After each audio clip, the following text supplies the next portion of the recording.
حالات أدق ويان قفك دريمي كرا أيه واحد دريمي كرا نينكي وحلا بشيء دريمي كرا نينكي محل هاي واحد ضلي ودت كيس كم قيين أيه حالات دريمي كرا بشين كانوا قنيني وأنا أتكيسني ضد مني ضد أيه الله هذي حليمان الله هذي هبركولي بان الله هذي وحن أنا قاعدن كرما وحاس وان كمير مير كنت أبدا كمير مير إن أنت سوشيال ميديا سوفر استعرضت أنا كهذا والله وان كمير مير ودكتين أردت أن تضبط بيسعتي من الدون إن أنا جانا كهذا ونقول هذا أم هبل كيف كدرو ما لأنه تمر كان قرار عن قرار سوق بيني أهين ووركان بير أموري هاي وحويا والدين صومالية ضد صومالية بين كود الجنيه ضد ولا لهات كم قيين هاي أيام كود الجنيه أن قلبي وقبو الجنيه أن سلها نيد دولس أنا مني قرن دمس ضد بان نجا مقن حولا نجا مقن dadka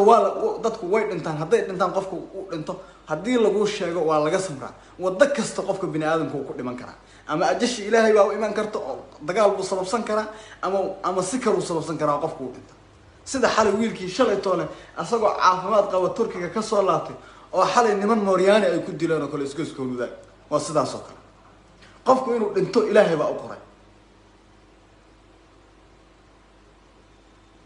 waxaan rabaa inaan fariin diro dhammaan shacabka Soomaaliyeed ay kuwa ay walaalahood ka maqan yihiin kuwa ay caruurta ay dhaleen ka maqan yihiin